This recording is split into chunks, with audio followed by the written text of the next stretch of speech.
speaking of Netflix, something that Netflix doesn't do yet is 3D movies. By the trends, based on a article by the Hollywood Reporter, they might not ever be doing 3D movies because they seem to be declining.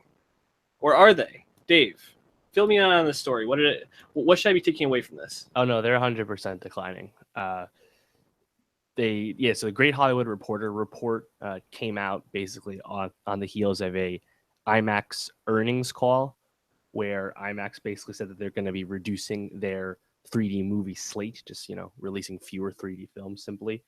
And the numbers really back this up. In 2010, 21% of total box office revenue was from 3D ticket sales. That was $2.2 billion.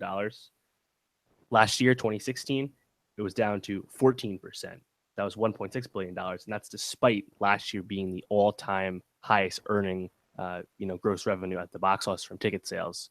So 3D is clearly in decline. And IMAX even stated that it was largely due to audiences making it clear that they prefer 2D showings. I know you and I always generally prefer 2D as well. And if you're to blame or point a finger at why this has happened, because initially Hollywood was really into 3D because just it's more expensive tickets, simple as that. But the audiences grew sour when movies stopped being actually shot in 3D and were being converted after, and it's pretty easy to see the product being not as good. So right, I think it's kind of just it is what it is at this point. I think we kind of saw it going this way. Funny enough, there's actually more 3D movie screens outside of the country than here. 56% of movie screens are 3D globally, compared to 39% in the US and Canada. I'm actually surprised at that. But if you were to take a guess at how many movies released this year were shot in 3D as opposed to converted afterwards, how many do you think that would be? Maybe like 15. No. I can't. Not even that much? No, I mean, there was like maybe 15 total 3D movies, but only one of them was actually shot in 3D. And it wasn't even like Valerian or something. It was Transformers 5 of all movies. Interesting. Mark Wahlberg. Yeah, right. And if you go to just for you, those of you listening at home, realorfake3d.com is a very simple website. It has a list of every 3D movie ever released from 2010, when this started, and it says whether it was real 3D or fake 3D converted later. And if you look, you can see the trends where the majority of movies released that year were real. Now it's to the exact opposite, where the majority of them are actually converted afterwards, the cheaper method. So as IMAX said, audiences are kind of making a decision with their wallet. And I think niche 3D films that are actually like exciting, like a Jungle Book last year, or when James Cameron eventually releases Avatar 2, those movies probably will attract people. And Favreau said he's going to do the Lion King in real 3D as well. So I think those will still do well, but I think a less is more approach for 3D is probably the best course, and that seems to be what's going to happen. What was the last movie you saw in 3D? I actually saw Wonder Woman in 3D with my dad, but that was only because of it was like the one we went to see was sold out, and that was the closest ticket time and convenience thing.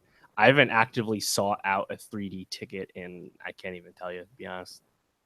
What was that like? Did you feel like that added to your experience at all? No, of course not. It was one that was converted later. It was fine. Right. There was cool things, but generally speaking, it's not that much. I did see Gravity in IMAX 3D, and that was actually awesome.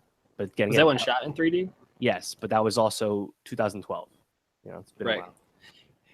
First of all, it's kind of crazy to me that Gravity's 5 years old. That feels very strange. But the only movie I think I've ever seen in 3D was Jackass. Oh God, what was that? Jackass, like 3? 3D. That came out in 3D.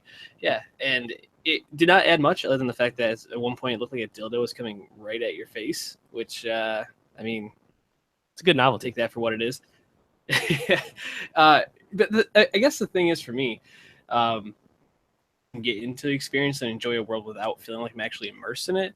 If it's done well, it really can add to it, but it's not something I'm going to seek out because I can still get the story and get the 95% of the experience without actually feeling like I'm there for a lot cheaper. than going to a 3D movie.